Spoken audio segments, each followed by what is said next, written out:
देखिए अभी पुलिसकर्मी मौका का मुआयना कर रहे हैं। देखिए ऊपर से जो कर्मचारी हैं वो निकले हैं, कुछ एक जाली हटाई जानी थी और जो सामान रखा था वो हटवाया गया है। उसके बाद थोड़ी देर में एक्शन शुरू हो जाएगा। एक मैसेज देने की कोशिश होती है सरकार की। लगातार जो माफियाओं की सूची बनाई गई थी बीते 2017 से हम ये प्रोसेस देख रहे हैं और एक एक करके पहले प्रदेश स्तर पर सूची बनाई गई, फिर उसे जिले पर ले जाया गया, फिर थाने स्तर पर सूची बनाई गई और एक एक करके अपराधियों के खिलाफ कार्रवाई हुई। खासतौर पर जो महिलाओं के खिलाफ उत्तर प्रदेश में अपराध होते हैं वहां पर सरकार और खुद मुख्यमंत्री योगी आदित्यनाथ बेहद गंभीर रुख अपनाते हैं। सबसे पहले तो अपराधी के खिलाफ एक्शन लिया जाता है, पुलिस अपना काम करती है। दूसरा, रेवेन्यू डिपार्टमेंट भी एक्टिव हो जाता है, वो भी देखता है कि अगर देखिए अब एक्शन थोड़ी देर में शुरू हो गया है। एक्शन की तस्वीरें देखिए अब आना शुरू हो गई हैं। बुलडोजर एक्शन, जेसीबी लगाकर पिछले हिस्से में, इस इमारत के पिछले हिस्से में जो कि तालाब के नजदीक है, वहां से ये एक्शन शुरू हुआ है। देखिए जेसीबी लग गई है। देखिए तो अयोध्या से एक मैसेज देने की कोशिश कि जो कोई महिलाओं के खिलाफ, बच्चियों के खिलाफ अपराध करने की हिम्मत करेगा, हिमाकत करेगा, उसका नतीजा क्या होगा वो इस तस्वीर से समझ ले। और ये कोई पहली तस्वीर नहीं है, बल्कि प्रदेश में ऐसी और भी तस्वीर देखी जा चुकी हैं। अपराधियों के खिलाफ उनकी आर्थिक कमर को तोड़ने के लिए अवैध रूप से जमीन पर अतिक्रमण करके, तालाब की जमीन को हथियाकर या फिर काली कमाई से बेनामी संपत्ति जो इकट्ठी की गई है, उन सब पर अनुराग एक्शन हुआ है। और ये अयोध्या चूंकि राम नगरी है और यहाँ पर इस पवित्र स्थान पर अगर कोई बच्चियों के साथ इस तरह की घिनौनी वारदात को अमल में लाएगा तो नतीजा कुछ इसी तरीके से होगा। भदरसा में ये जो मोहित खान की शॉपिंग कॉम्प्लेक्स बनी हुई है, अब इसे जेसीबी लगाकर जमींदोज किया जा रहा है। देखिए ये प्रहार अपराध के खिलाफ है, अपराधियों के खिलाफ है, एक स्वच्छ उत्तर प्रदेश बनाने की कवायद का हिस्सा है। जो प्रतिबद्धता जनता के प्रति मुख्यमंत्री की है, उसी प्रतिबद्धता का इजहार है कि हम सबको सुरक्षित देखना चाहते हैं। उत्तर प्रदेश की सड़कों पर, उत्तर प्रदेश के हर एक घर में बिना किसी भय के लोग रह सके, बिना किसी डर के महिलाएं और बच्चियां रात में सफर कर सके, सड़कों पर निकल सके। ऐसा माहौल बनाने के लिए बहुत जरूरी हो जाता है कि ऐसे अपराधियों की हिम्मत को तोड़ा जाए, इनके साहस को परास्त किया जाए। और वही अयोध्या में भदरसा की इस तस्वीर से महसूस किया जा सकता है, समझा जा सकता है। पहले पैमाइश कराई गई ताकि ये देखा जाए कि जो शॉपिंग कॉम्प्लेक्स है क्या उसमें वाकई किसी मानकों की अनदेखी हुई है या फिर ऐसी बातें हैं। लेकिन जब चीजें सामने आई तो हैरान कर देने वाली थी। मोहित खान ने न केवल बच्ची के साथ इतना घिनौना अपराध किया, बल्कि इससे पहले ये जो सरकारी संपत्ति है इसको भी हथिया लिया था। इस पर भी अपना 2 मंजिल शॉपिंग कॉम्प्लेक्स खड़ा कर लिया था। इससे कई दुकानें किराए पर उठा रखी थी, एक राष्ट्रीय बैंक भी इसमें चला करती थी। सबको नोटिस पुलिस प्रशासन ने दिया, नोटिस चस्पा किया बेकरी पर। आज समय दिया कि बेकरी से सामान निकाल लो। पड़ोसी जो मोहित के हैं उन्होंने सामान भी निकाल लिया।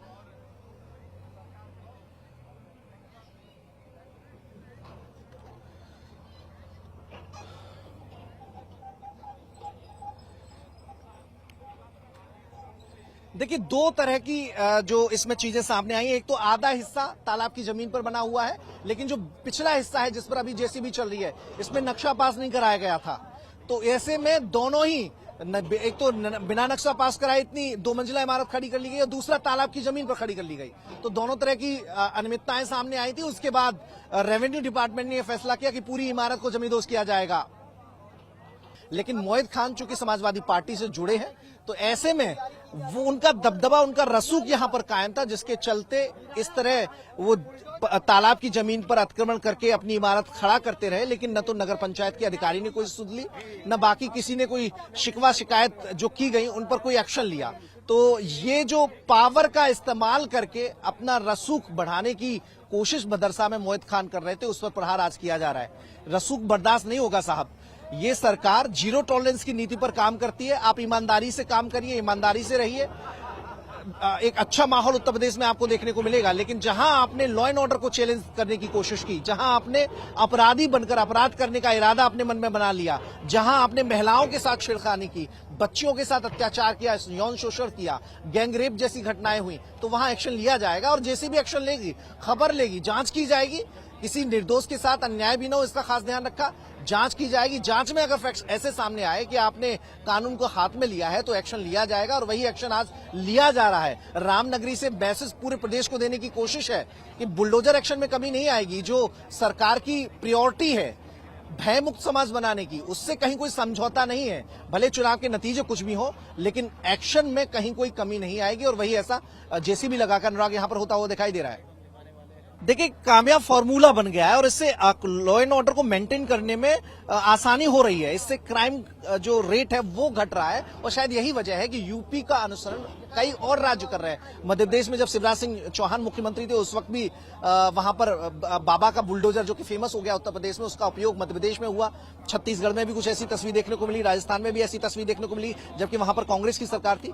तो लगातार क्राइम कंट्रोल करने में इस तरह की चीजें बेहद सहायक इस वजह से हो रही हैं अनुराग, क्योंकि जब तक अपराधियों को आर्थिक रूप से मदद मिलती रहेगी, जब तक उनका आर्थिक नेटवर्क चलता रहेगा तो अपराध करने में उन्हें सहूलियत रहेगी, आसानी रहेगी। सबसे पहले बहुत जरूरी है कि उनके आर्थिक नेटवर्क को धराशायी किया जाए। उनकी जितनी नामी बेनामी संपत्ति है उस पर सरकार की जांच कराए, उस पर एक्शन लिया जाए। और ये अतीक के मामले में देखने को मिला जहां पर उसके नाम पर कई सारी प्रॉपर्टी मिली, पत्नी के नाम पर, बच्चों के नाम पर कई बेनामी संपत्तियां मिली जिन्हें उसने अपने सहयोगी के नाम पर खरीदा था। सब कोई नजूल की जमीन पर कोई प्रॉपर्टी खड़ी की गई थी, कहीं पर सरकारी जमीन पर कब्जा किया गया था, कहीं पर गरीब और मजलूमों की जमीन पर कब्जा करके इमारतें बना दी गई थी। तो ये जब जांच में पहलू सामने आए तो ऐसे में गैंग दोबारा एक्टिव न हो पाए और इनसे जो काली कमाई अर्जित की जा रही थी किराए के जरिए बेचकर, उन सब पर रोक लगाई गई। ऐसी संपत्तियों की पहचान करके वहां पर बुलडोजर एक्शन लिया गया। इससे उनका आर्थिक जो नेटवर्क है वो धराशायी हुआ, उन्हें आर्थिक मदद मिलना बंद हुई और एक तरीके से अतीक का जो खौफ था पूरे प्रयागराज उसके इलाकों में वो खत्म हुआ अनुराग। और वैसी ही कोशिश अब प्रदेश के बाकी हिस्सों में की जा रही है कि जहां भी मोहित खान की तरह महिलाओं के खिलाफ अपराध करने वालों की ऐसी न्याय की अवधारणा जिसके प्रति सरकार संकल्पित होती है, सरकार की जिम्मेदारी होती है और शायद जनता के प्रति जवाबदेही होती है कि जहां कहीं भी कानून के राज में कोई सेंध लगाने की कोशिश करे, कानून की अनदेखी करके अपना राज स्थापित करने की कोशिश करे, अवैध रूप से निर्माण करे, क्राइम करे, वहां पर किस तरह का एक्शन लिया जाना चाहिए वो योगी राज में वैसा ही एक्शन लिया जा रहा है। और ये उसकी बानगी है। एक बड़ा उदाहरण अयोध्या की धरती से भदरसा के जनता के सामने ये दिया जा रहा है।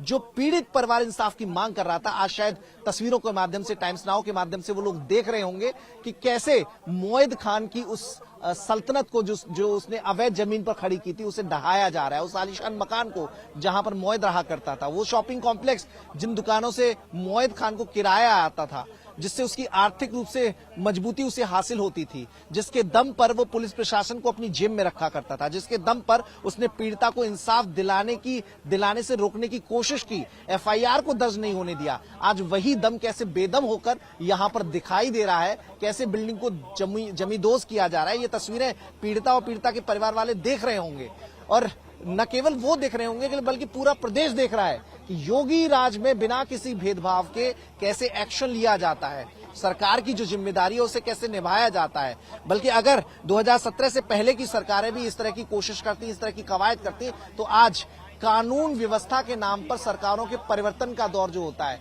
सरकारें बदलने का जो दौर हमने उत्तर प्रदेश में देखा है वो नहीं होता। लेकिन उसकी अनदेखी हुई। लेकिन 2017 के बाद से जो तस्वीरें बनी अनुराग वो सबने देखी हैं और उन्हीं में से एक और तस्वीर अयोध्या से कभी ये आखिरी छोर जो मकान का है, जहां जिसके बिल्कुल नजदीक तालाब है, जहां पर जो जेसीबी मशीन है वो तालाब के बिल्कुल नजदीक ही खड़ी है, वहीं से पिछले हिस्से को, शॉपिंग कॉम्प्लेक्स के पिछले हिस्से को तोड़ा जा रहा है।